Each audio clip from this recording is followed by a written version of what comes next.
You got into the safety business because you wanted to protect people, but somewhere along the way, the job started controlling your time, your schedule, your priorities, even your income potential. What if the expertise you've built over the years in the field can give you something more? More freedom, more control, more ownership of your future. I'm Sheldon Primus, the author of 7 Steps to Starting a Profitable Safety Consulting Business and the host of the Safety Consultant Podcast, with more than 350 episodes helping safety professionals become consultants and grow their career. Consulting changed my life. In fact, I'm a full-time RVer, and one consulting contract paid for my home I live in today. Now, I help safety professionals build their own consulting practice through bi-weekly coaching calls, accountability, and personal guidance. But this program isn't for everyone. Start with the Consultant Readiness Audit at sheldon.coach. What if everything we thought we knew about safety was just interference? From the host of the Rated R Safety Show and the founder of Safety FM comes the complete Signal Transmission Trilogy, now available in one powerful edition. Safety, in my opinion, the book that started the conversation.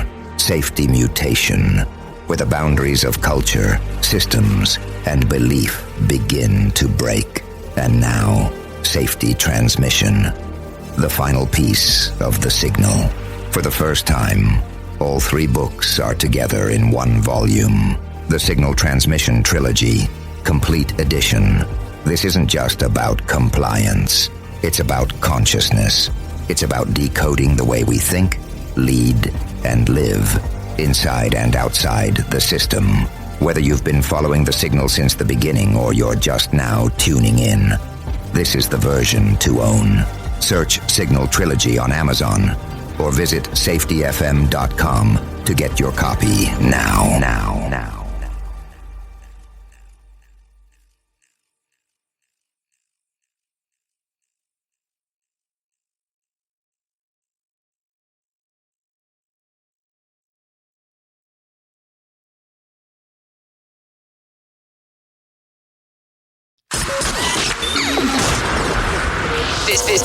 This show is brought to you by Safety FM.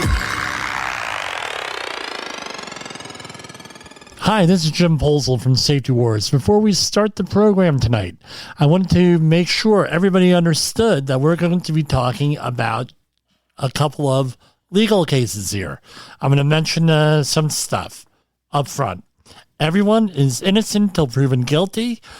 Because there are OSHA citations issued, proposed citations, that does not mean those are the final result. Things get negotiated down, things get vacated, things get litigated.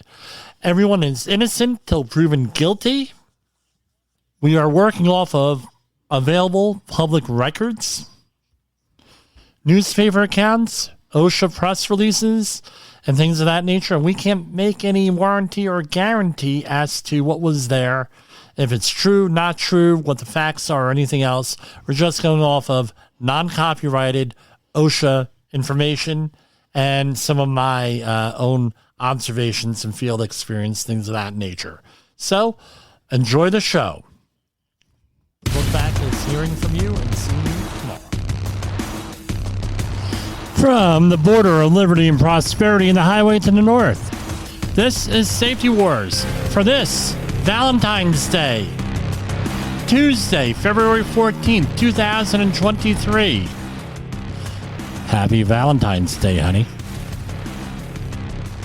I got my wife a dozen roses, and to really show her what a big spender I am, I bought her a dozen eggs. Wow, the price of eggs has come down, but last month, wow, that was the highest average cost of eggs that they had since like 1980, I was reading. Wow. This can't go on too much longer, people, but that's what I've been saying for 20 years. How's everybody doing? I was not on the air yesterday. I had some family business we had to take care of and attend to.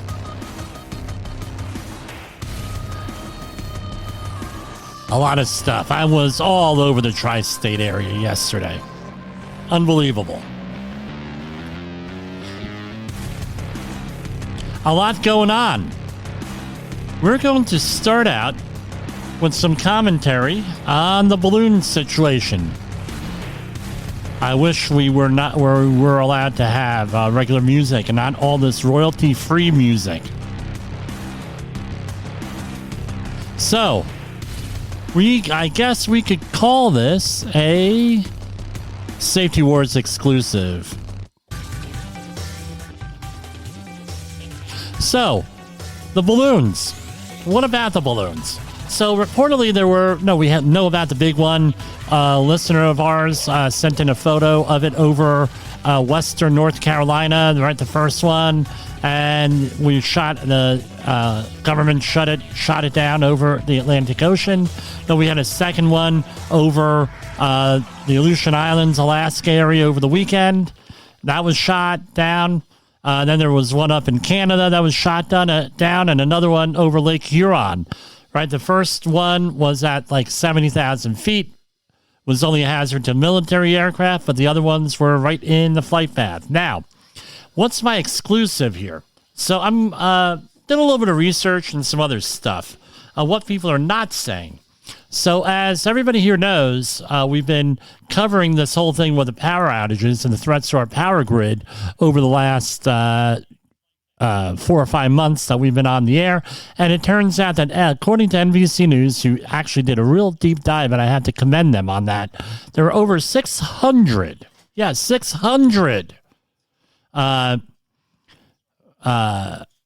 reports of and attacks on the U.S. power grid in like the last 7 years.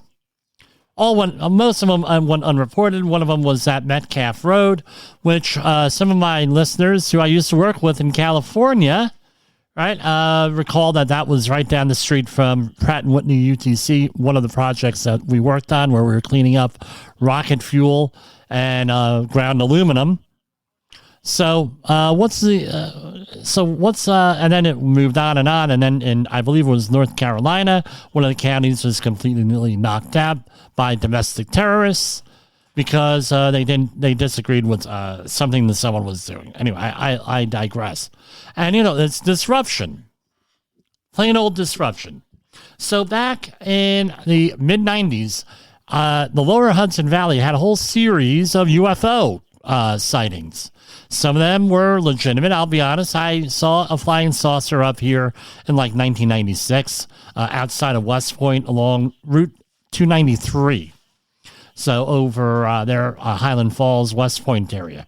But anyway, I think it was 293, the highway. But anyway, I digress. It was over by the ski lift over there, right? So but anyway, number one. Number two was in that area, somebody had a supply of weather balloons.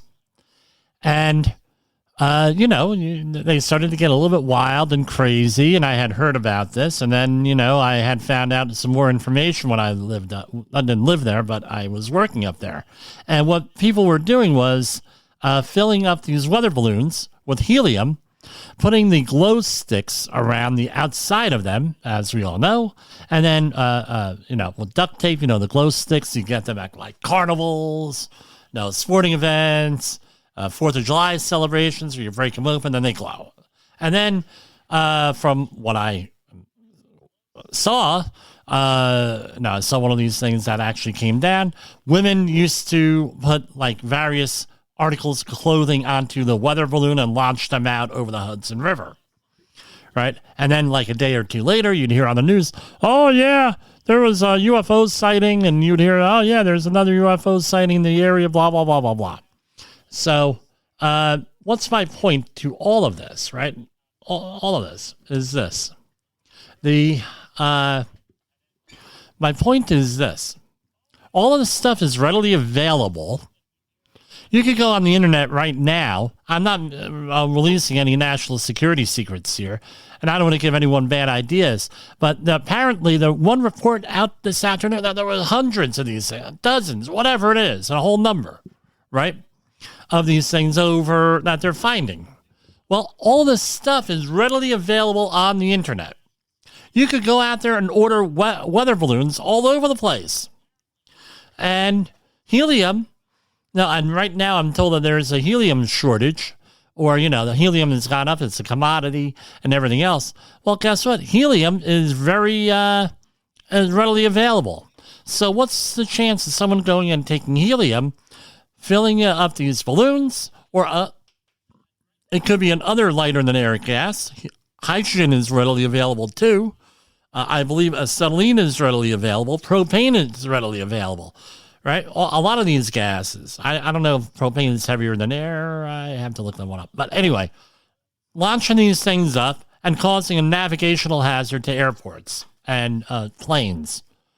Pretty damn good. So you've heard it here first. So if anyone wants to go and get on the phone with their congressman and their congresswoman, senator, president even, and just say, hey, look, this is another threat here in case you haven't thought of it, And I don't think I'm, right, now that the cat's out of the bag here with all these balloons everywhere.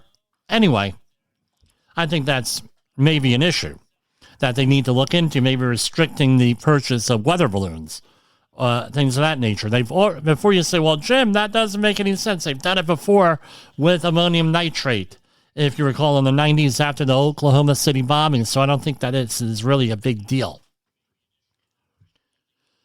Okay, some other stuff going on. We're going to go into a little bit of this Ohio thing after we talk more about the news. This whole railroad derailment in Ohio. And I'm getting a lot of phone calls. I'm getting a lot of emails. Hey, Jim, are you going to comment on this? Yeah, I'll comment on it. But we're going to do stuff that's behind the news. Some of the inside story, the inside Iggy, as his safety mystic, Jay Allen, has said.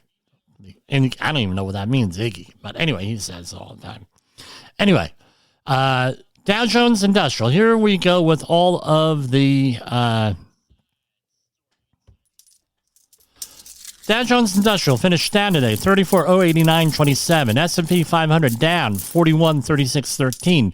NASDAQ is up slightly, 11,960.15. Russell 2000 has dropped to 1939.91. U.S. Treasury note has dropped, is raised. U.S. Treasury note, 10-year, 3.7.2%. Bitcoin is at around 22,164. Crude oil is trading at 78.69. So crude oil is up, it's down, it's up, it's down, but it's hovering around that, high 70s, low 80s thing for a while now. And going on with Bitcoin, right, all this stuff is in real time here, and it's 8:10 p.m. Eastern Standard Time. So, a lot of this stuff, we're not the center of the world here. A lot of this stuff is being traded worldwide 24/7 somewhere, and Bitcoin is up. So, it dropped today. Well, it was low last week. Now it's up, and then dropped this, that, the other thing, 16,000. No, it's up. Right, today, right now. So who knows where that's going to go. All right, OSHA News. A lot of stuff going on this week. So here we go. An Illinois grain cooperative's failure to make sure they followed required safety procedures contributed to how a 27-year-old worker suffered a partial amputation of his right leg when a paddle conveyor was left running when he and two other employees entered a soybean bin for cleaning. That is what we call a confined space. Right, so the Department of Agriculture, which is probably the ones that govern this, have limited stuff with permit required confined spaces based on what I remember. But again, what should we have done? Probably turning off, lockout, tag out before you go in there. All right, is basically it. If this is a general industry thing, right, and labeled as that, then the general industry applications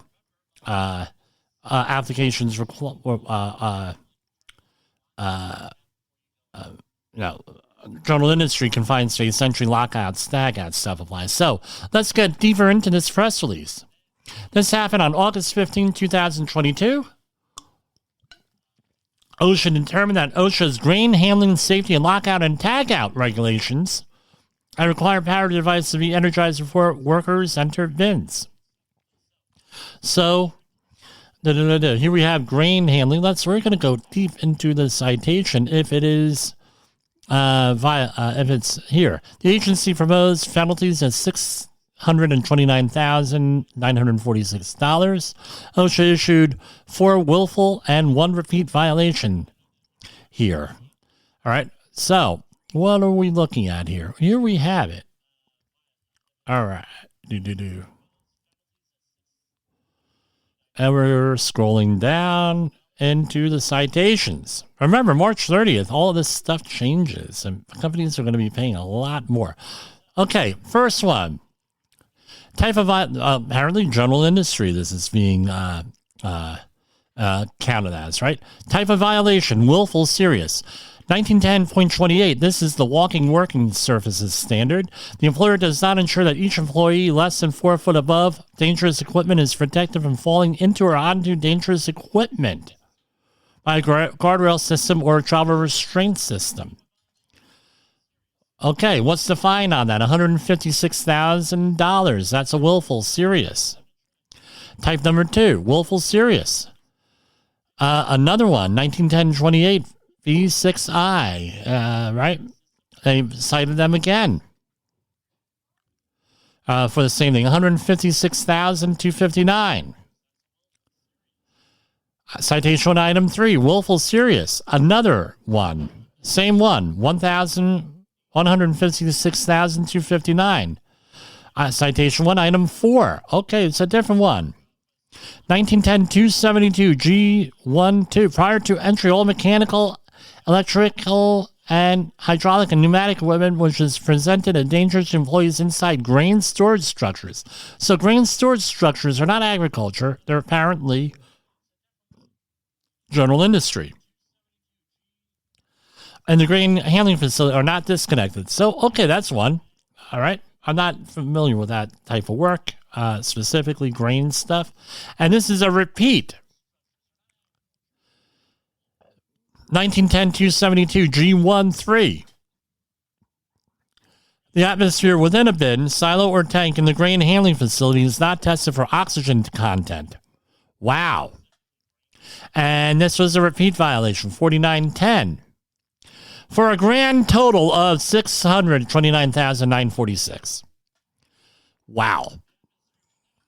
Department of Labor cites a Lehigh Valley Tree Service Company and owner for serious violations after a 17-year-old worker suffers fatal falls. This, again, was in August 2022, summer job, apparently, for a 17-year-old worker. He was, this is a horrendous one. The 17-year-old worker had suffered fatal injuries after being pulled into a wood chipper at a work site in Allentown. Wow. And I'm not even going to mention the company name here because I don't know. I don't know. This sounds... I don't know what the situation is here. All right. But 10 citations for serious safety violations and a proposed total penalties of $124,987. Now, here's something else. All right, so they have all these citations here, and let's see what they are.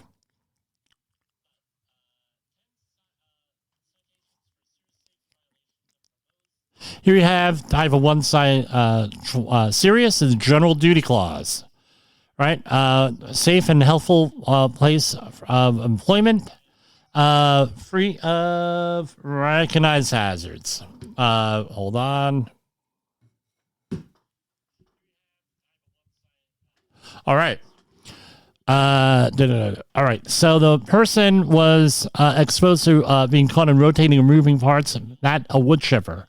That one was $15,625. Number 2, type of violation, serious. 1910-132. The employer did not assess the workplace to determine if hazards are present or are likely to be present, which necessitate PPE. Again, PPE issue, right? Flying airborne wood chips, right? Eye and face hazard, head hazard probably on that too. Another 15,625.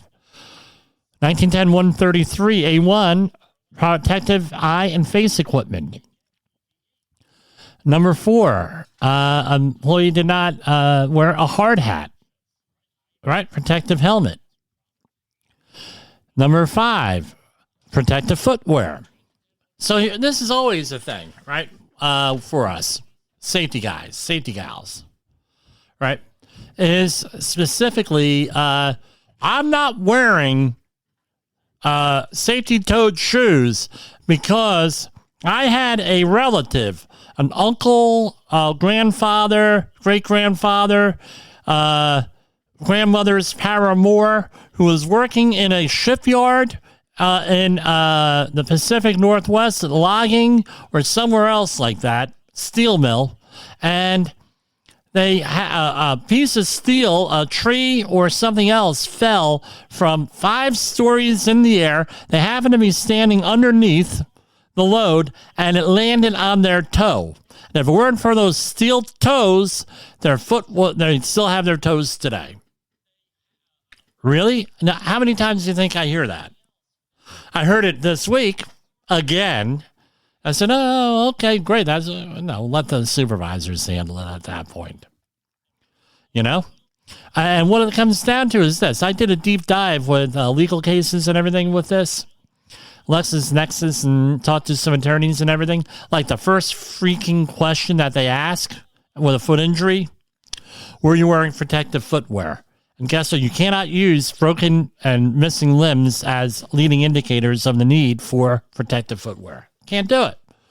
1910-138, the employer did not select and require employees to use appropriate hand protection when employees' hands are exposed to hazards, such as those from harmful substances. Again, no hands, right? They didn't do the assessment. They didn't do any PPE or anything. Okay. Here's another one. And this is a couple of them already. They're doing a big push for first aid and CPR training.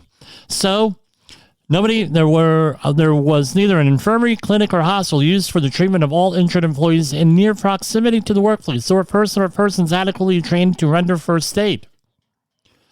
How much does a first aid CPR certification cost? The answer is not much. There are a lot of free courses out there, but you know what? You can hire us, 845-269-5772. I'll come out to your facility, and we'll do first aid CPR training for you. All right? So if you cannot get prompt medical attention within 4 minutes, there's a letters of interpretation, within like 4 minutes, 3 to 4 minutes, you got to have someone first aid CPR trained with the appropriate first aid kit. We're not talking that little travel first aid kit. They have to have like meet ANSI standards, and you also have to have an assessment done as to what your needs are for first aid supplies. Because I tell you that ANSI standard, although good, doesn't cover all of your first aid CPR requirements. Real simple. Here's another one. Employer did not provide portable fire extinguishers who are mounted, located, or identified so as to be easily, readily available and accessible for the employee use. Wow. There's an inside story to this somewhere. That's another serious one, right? There's another serious one. No written or developed hazardous communication program. Another $13,000, $14,000 almost. Another one, safety data sheets, not available. They got a 0 on that one, right? I guess they gave them a break. Number 9, C. Right. No training on hazardous chemicals in their work area. Okay, that was 0. And toilet facilities. No toilet facilities. Another one for 0 is other than serious. It's for a grand total of $136,163. Wow.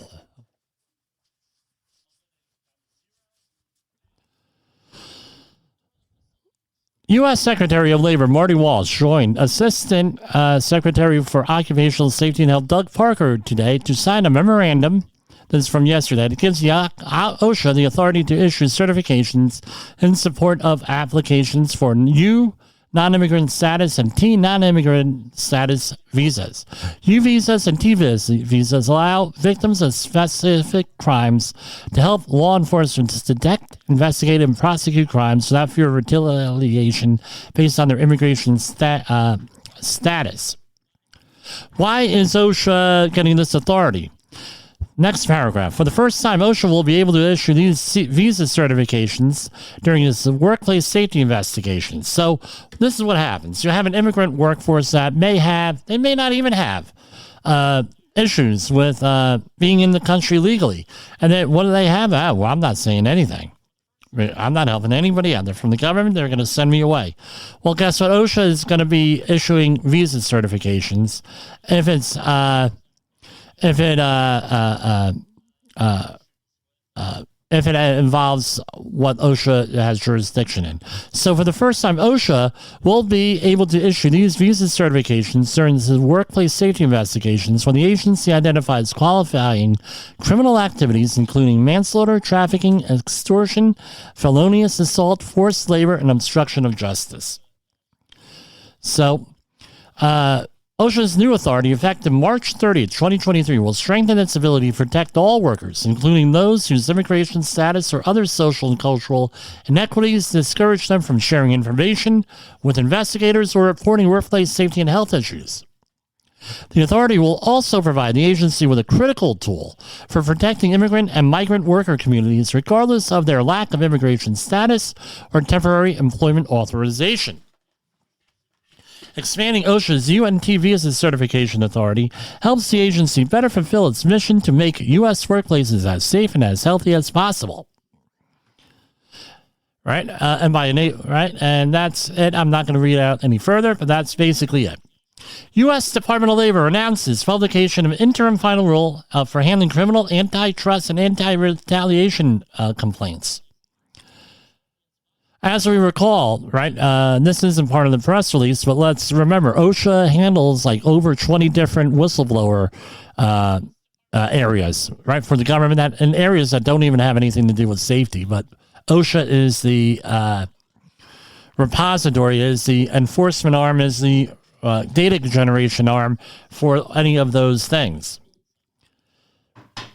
The U.S. Department of Labor's Occupational Safety and Health Administration recently published an interim final rule establishing procedures and timeframes for handling employee retaliation complaints under the Criminal Antitrust Anti-Retaliation Act, enacted December 23rd, 2020. The Departments of Labor and Justice will collaborate to enforce CARA to ensure protection of whistleblowers from retaliation for reporting potential criminal antitrust violations or engaging in other protective activities. These activities include testifying, participating, or assisting in certain federal government investigations or proceedings. Protected reports include providing information to an employer or the federal government relating to price fixing, bid ranking, or market allocation schemes between competitors, or information relating to violations of other criminal laws committed in conjunction with potential violations of the criminal antitrust laws or in conjunction with a Justice Department investigation of potential violations of those laws. Okay, great. And for the last one, U.S. Department of Labor announces plan to withdraw a proposal to reconsider revoke Arizona State's OSHA plan's final approval. The U.S. Department of Labor today announced that its Occupational Safety and Health Administration will withdraw its proposal to reconsider and revoke final approval of Arizona's state plan for occupational safety and health, and by doing so will leave the state's plan in place. So, last year, Arizona's OSHA, however it's managed there, they were going to remove the permission to have their own OSHA, right? So under the OSHA and the EPA, and I imagine that some other agencies, you're allowed to have your own state plan. Like California has it, like 37 states have it in one form or another. Some states like New Jersey only have it for like public employees. The same thing with New York State. And there's all varying degrees. So Arizona was accused of failure to adopt maximum penalty levels, certain standards, and national emphasis programs, but more importantly, COVID-19. They dropped the ball on that. They got threatened and everything else. And they fixed their plan by July 5th, right? Apparently, and they went through reviews and everything else, so OSHA decided to review it. We have one thing from EPA. EPA announces initial program design of Greenhouse Gas Reduction Fund. Inflation Reduction Act program puts public and private capital to work in communities combating climate change, creating economic prosperity and for all. Today, this is February 14th, today the U.S. EPA announced initial guidance on the design of the Greenhouse Gas Reduction Fund program created by President Biden's Inflation Reduction Act. EPA published 2 federal assistance listings outlining key parameters of the grant competitions that will ultimately award nearly $27 billion to leverage private capital for clean energy and clean air investments across the country. Federal assistance listings are the first public notice requirement to implement a federal grant program. Okay, that's the news. We're going to come back after a short commercial break.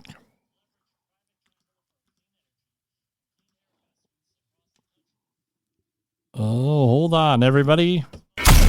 In the professional safety community, communication and planning are just a few keys to your program's success. The question many practitioners have is, where do I start? Dr. Jay Allen, the creator of the Safety FM platform and host of the Rated R Safety Show, has built a global foundation to help you along the way. Go to safetyfm.com and listen to some of the industry's best and most involved professionals, including Blaine Hoffman with the Safety Pro, Sam Goodman with the Hop Nerd, Sheldon Primus with the Safety Consultant, Jim Pozell with Safety Wars, Emily Elrod with Unapologetically Bold, and many others.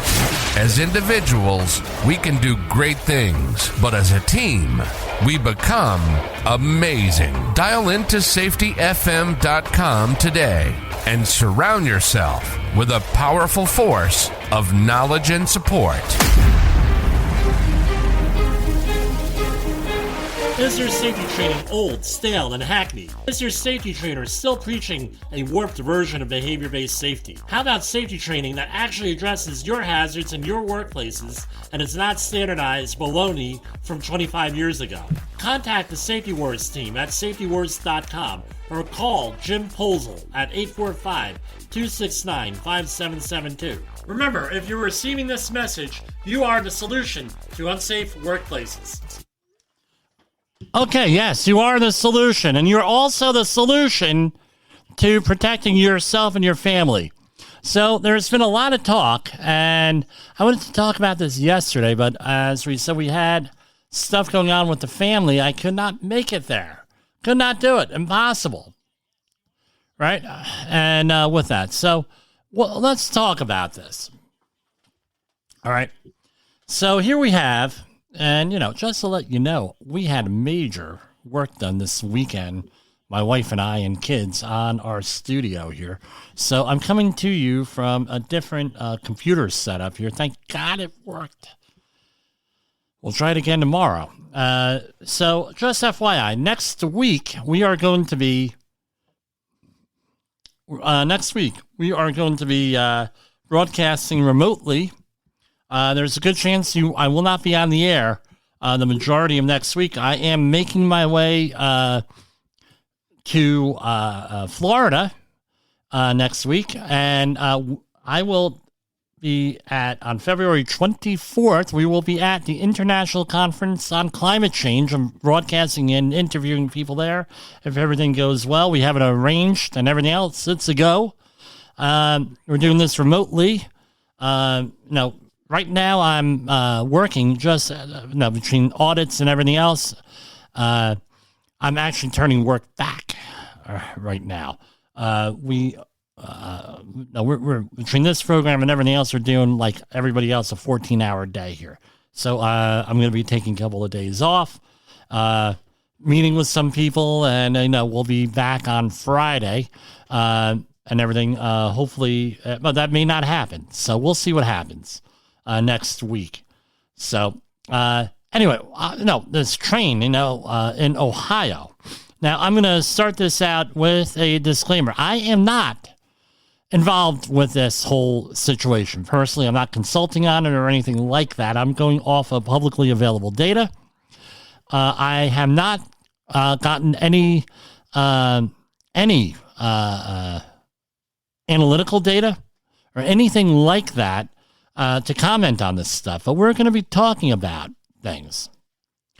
So how do I, the question on all of this, how do I fit in basically a 3-day class, or if you want to go more than that, 40-hour Haswalker class in a half an hour? Not going to happen. But I'm going to tell you some inside stuff and some other stuff here. So you can probably get a bigger idea and everything else on what's going on here. So when was this? February 3rd in East Palestine, Ohio. I have to turn this off. All right. East Palestine, Ohio. There was a train derailment of something like 10 cars, they're saying. And they were loaded up with a lot of stuff. So if you look on the rail cars, there's a diamond on the side of it. All right.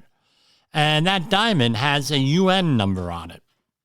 And it has a certain UN number on it. And you look that up into a guide, and it'll tell you exactly what's in there. And also, these rail cars have to have a manifest or something else along those lines on that, detailing what's on the rail car. So I find it hard to believe that nobody knew what was on here because it's on the UN symbols on the side of the cars. It may also be labeled on the side, but the UN and so other markings on there, flammable hazard, required to be on there. I'm not a rail car guy. I'm not a DOT guy per se, but there's markings on there. Number one. So what was identified? Initially, it was vinyl chloride was identified, but according to the news reports I'm seeing, it was other chemicals. And we're going to go through some of the chemical hazards and other things. Ethylene glycol monobutyl ether, ethyl hexyl acrylate, and all you health and safety people should know this one, isobutylene. Right? So that was what was in it. Now, we're going to run through the SDSs on here, safety data sheets, and on these things. Now, there are 3 questions you should be asking your public officials anytime there's a hazmat incident in there. All right? Number 1, right? It should be in this order. All right, so listen close, and you're not going to hear this anywhere else. Number 1, what was in the let me start over. Number 1, is the air safe? Right? That's number 1. Number 2, what were the chemicals in there? Or it could be anything. What were the chemicals in there? What's the situation? Number 3 is, did you actually sample for those things in there? Those are the 3 things that you ask. Right? So usually they'll say, oh, yeah, the air's safe. No problem. No problem at all. It ain't a big issue. And then number 2 will be, well, we got this, we got this, we got this, we got this. And then it's, okay. What are the, number 3, let's make this number 3. Well, no, what are the safe levels for that? Number 4, did you actually sample for those? What's your basis? What do they actually? So 4 things. Let's start out. I fouled it up a little bit. Of course, live radio. Number 1, is it safe? Number 2, right? What were the chemicals? Number 3, what are you basing that assessment on, right? Do you have PELs, RELs, TLVs, other exposure standards, whatever? And number 4, did you actually sample for those? Has to be in that order. Because I'm going to tell you, especially, I mentioned this to a radio talk show host here in New York in the late 1990s, Lynn Samuels. All right, God rest in peace, Lynn. She allowed me on her program a lot of times to talk about environmental issues and safety issues. And she said, you got to be kidding me, Jimmy. I said, I'm not kidding you, Lynn. She says, you mean to tell me that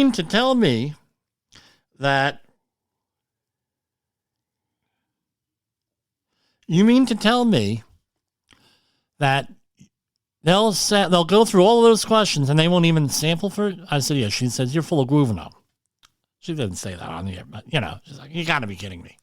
Then what happened? Do you recall what happened? What happened on September 2001, September 11th? The air is safe. Christine Todd Whitman was told multiple times from at least 5 people that I know of. And all 5 of those people suffered from PTSD, and one of them committed suicide over it, were ignored about the whole thing. Hey, the air, hey, look, blah, blah, blah. And then they talked about toxicology and the additive for, we're going to talk about that in a minute. So, again, they didn't do air monitoring or air sampling, and they couldn't because of look at the size of the emergency until about a week or 2 later. So, again, they didn't have the data to support whether or not the air was safe. Now, we're going to talk a little bit about toxicology here, right? You have chemicals could impact you several different ways. There are typically 4 major ways of chemicals getting into your body. It could be getting through inhalation. It could be through ingestion. It could be through contact, right, through the skin. And, right, so we have inhalation, ingestion, contact, right, and it could be injection. So the typical thing that we talk about with injection is like through a needle, right, a hypodermic needle, but it could also be other things like pressure washing, high pressure, things under pressure, either air or liquid. It could be things of that, right? So those are the other one. Now, you have what are called exposure standards. And there are many different types of exposure standards, but for occupational safety and health, the exposure standards are normally the OSHA PEL, permissible exposure limit. The PEL is based on an 8-hour time-weighted average over a 30-year working lifetime, 8 hours a day, 40 hours a week. Right, which means if you go over that, you have to adjust it downward. REL is typically 10 hours. That's issued by NIOSH. So the OSHA PEL, that's what OSHA cites you for. Unless you're on a hazmat job, then they cite you on. They could cite you on the lowest published limit, right? Typically, but on a and that is set by regulation. The REL is set out by the Centers for Disease Control in Atlanta, a division called NIOSH, National Institute for Occupational Safety and Health. That's typically on a 10-hour time-weighted average. All right? 10 hours. And they give you a limit. Well, it could be 8, but it's usually 10, my understanding of it. Then you had American Conference of Governmental Industrial Hygienists, ACGIH. That's a trade industry group. That does not have, again, the full force of law per se, except under very limited circumstances and probably under litigation, under like torts, right? So that is a trade industry group that actually goes out there and they accept letter recommendations and everything else that goes in there. And then you may have other ones from other countries. I believe Canada has theirs. Europe has theirs. Other countries have their other things. Now, you also have a ceiling limit, which is usually a not to exceed limit. Usually, that they have there. And then you have a STEL, short-term exposure limit. Then you also have what is called a IDLH, immediately dangerous life and health limit, where if you're exposed to something and it's normally 30 minutes or less at a certain level, right, you're going to be have irreparable harm or death, right, to it. Now, OSHA is set by regulations. It takes 15 years for these things to be updated. More famous, I believe it was 1989. They had well, they tried to update all of them at one time, and the Supreme Court a couple of years said, no, not so fast. And the RELs, right, take again a long time to update. We're still working on the book from 2010, I believe it is. I don't have it in front of me. 2005, 2010, something like that. And they're always talking about we're going to update it. It's sort of like promising a turkey in October that in September that they're going to get cable TV next year, and then because they end up on the Thanksgiving table, right? Not going to matter. And then the ACGIH, they have a big party every year, big convention. And it gets wild and crazy from what I hear. It's all safety professionals there and researchers. And they get together and they talk about this stuff and have papers. And they publish a new thing every year that you got to buy. Every year. And then you got to go read it. And, hey, they make their money. Everybody makes money. Everybody's happy. And, this is what they talk about. Big wild party. And it's always in a resort city off season for the really good rates. So they go out there and they do, they do the whole thing and, issue things. Now, these are measured typically, right? And if you're going to see parts per million in any of this stuff, and this is all concerning air exposures. We're not talking about ground level ground exposure. Those are all issued like groundwater and solid, right? Soil, that sort of thing. We're talking about air stuff.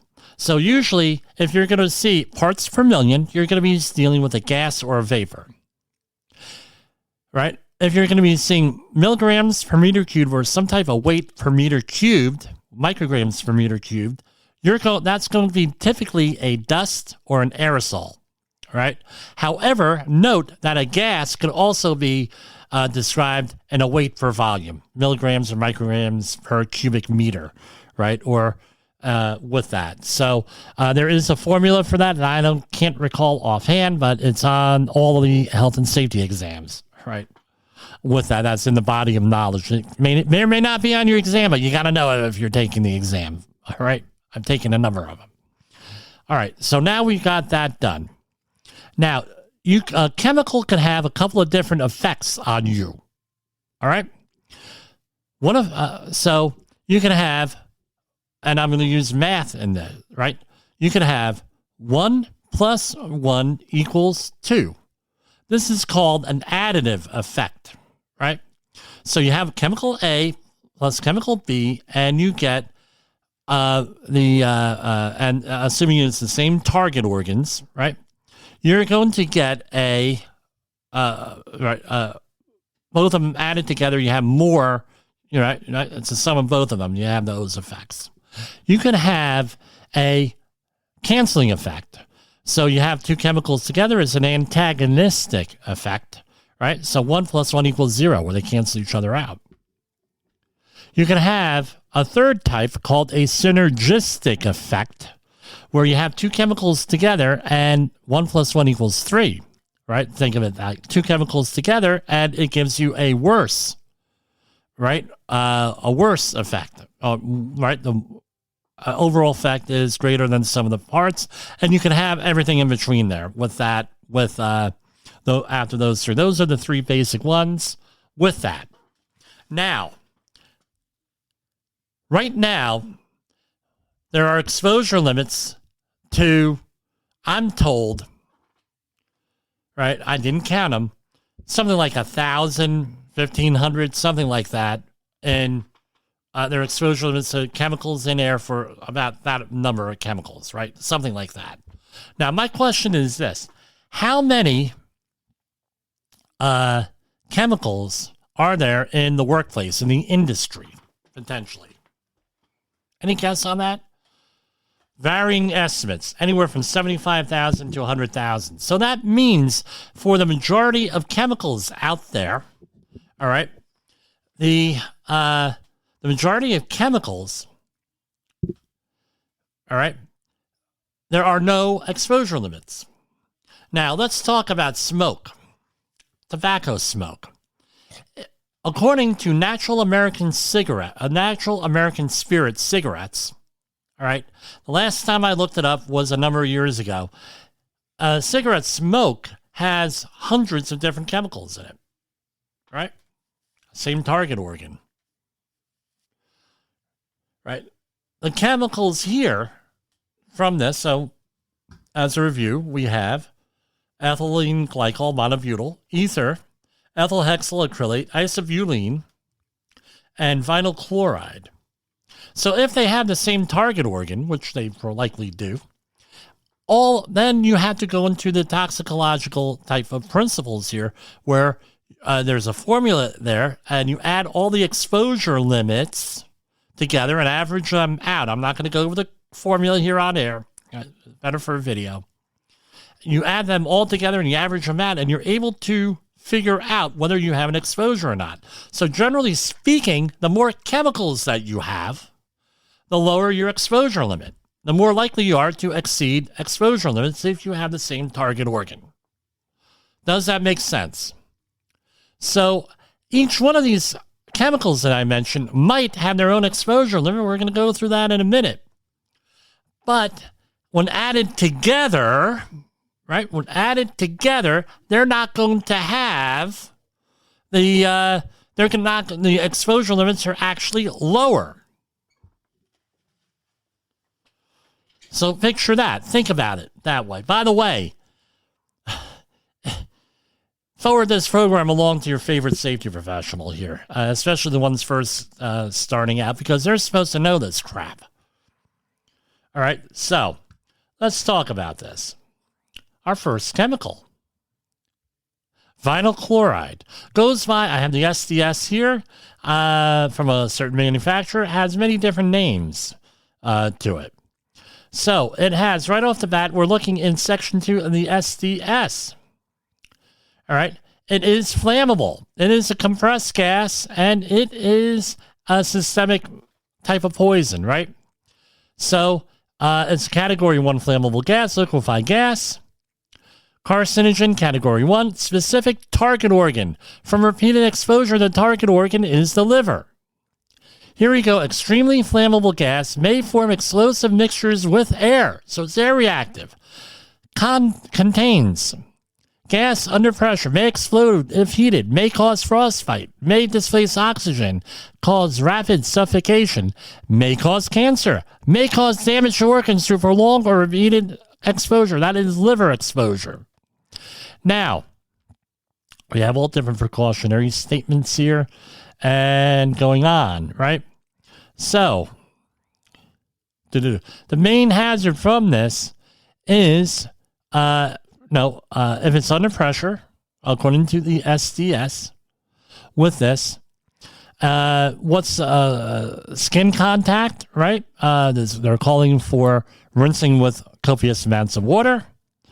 Inhalation,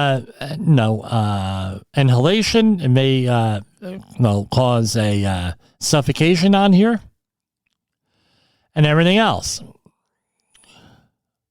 So you go down in here, and we're going to get down to the chemical properties. So what's the PEL for vinyl chloride? So here we have a PEL of 1 part per million for 8 hours. All right. Short-term exposure limit, 5 parts per million for 15 minutes. ACGIH TLV is 1 ppm for 8 hours. And we're going to go on down.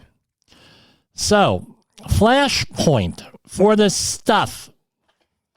minus 78 degrees Celsius. That is minus 108.4 degrees Fahrenheit for if you're in the United States. All right. So this stuff ignites readily, right? Lower and upper explosive limits, 3.8%, which is 38,000 parts per million, right? Because 10% is 100 parts per million, so 3.8 parts per million. Upper explosive limit is 293,000 parts per million. So it has an explosive range. So, what is the vapor density? Vapor density is, we won't go into numbers, it's heavier than air. So, here we have something that is heavier than air leaking from a cart, railway car.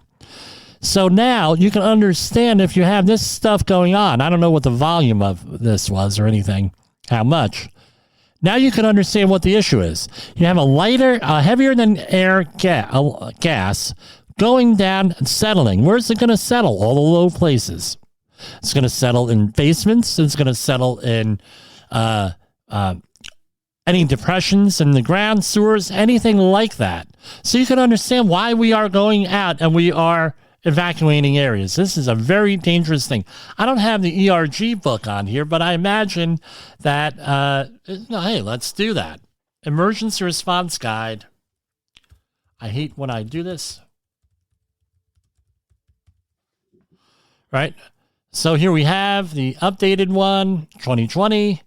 And here is in English, and let's download it. It's available online, and we're going to do a find vinyl chloride. So it's guidebook number 116P. You go down again. All of this is readily available. This is why you look at the UN number on the side. 116. Guide number 116. Here. All right. Extremely flammable. Will form explosive mixtures with air.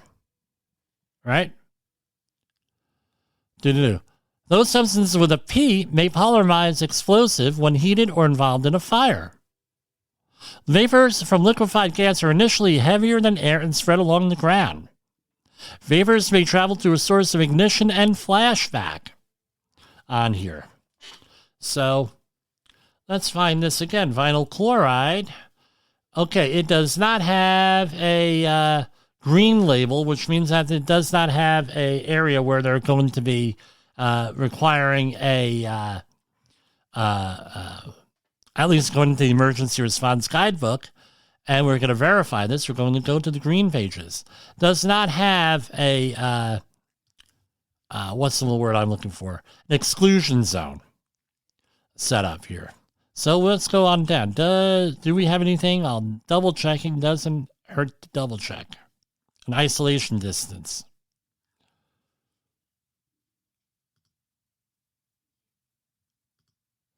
Okay. Hold on, bear with me. Again, you have all this in here. Not in here. All right, so we have that on there. All right, so now you understand what the danger is from that. Second one is ethylene glycol monobutyl ether. It is another one, right? Vapor density, it's heavier than air. Do we have that in the emergency response guidebook? And let's see here. Ethylene glycol monobutyl ether. Okay, ethylene glycol monobutyl ether has an isolation distance here. All right, emergency guide number 127, and it's 1171. Let's see what the 1171 is on here. I know it's wonderful radio.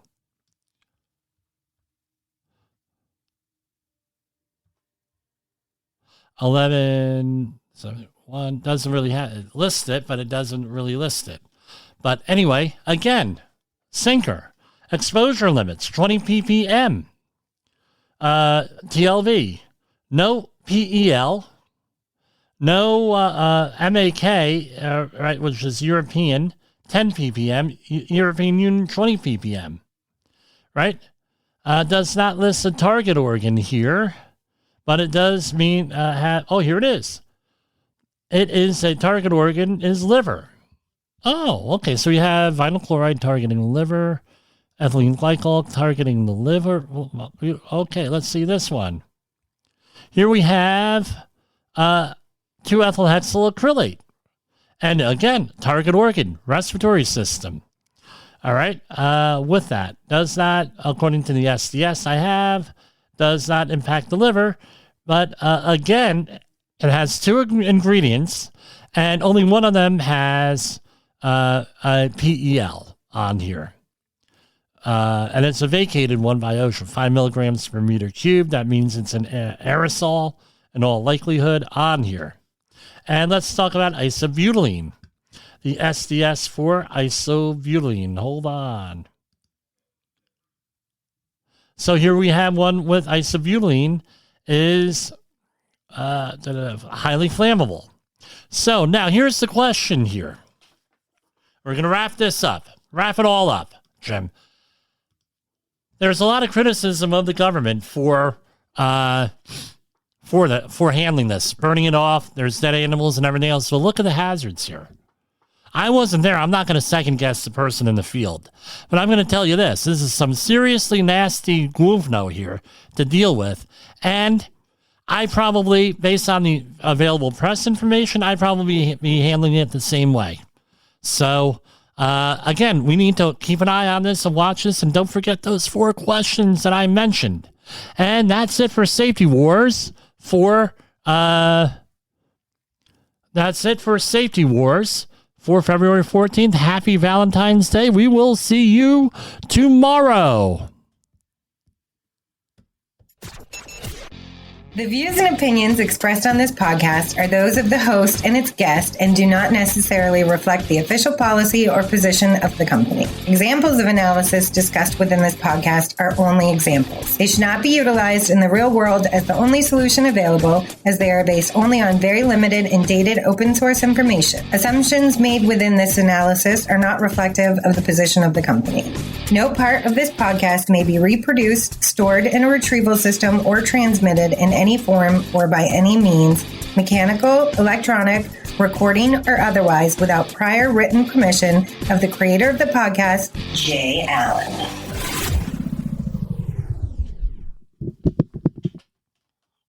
You got into the safety business because you wanted to protect people, but somewhere along the way, the job started controlling your time, your schedule, your priorities, even your income potential. What if the expertise you've built over the years in the field can give you something more? More freedom, more control, more ownership of your future. I'm Sheldon Primus, the author of 7 Steps to Starting a Profitable Safety Consulting Business and the host of the Safety Consultant Podcast, with more than 350 episodes helping safety professionals become consultants and grow their career. Consulting changed my life. In fact, I'm a full-time RVer, and 1 consulting contract paid for my home I live in today. Now, I help safety professionals build their own consulting practice through bi-weekly coaching calls, accountability, and personal guidance. But this program isn't for everyone. Start with the Consultant Readiness Audit at sheldon.coach. What if everything we thought we knew about safety was just interference? From the host of the Rated R Safety Show and the founder of Safety FM comes the complete signal transmission trilogy, now available in one powerful edition. Safety, in my opinion, the book that started the conversation. Safety Mutation, where the boundaries of culture, systems, and belief begin to break. And now, Safety Transmission, the final piece of the signal. For the first time, all 3 books are together in one volume. The Signal Transmission Trilogy, Complete Edition. This isn't just about compliance. It's about consciousness. It's about decoding the way we think, lead, and live, inside and outside the system. Whether you've been following the signal since the beginning or you're just now tuning in, this is the version to own. Search Signal Trilogy on Amazon or visit safetyfm.com to get your copy now.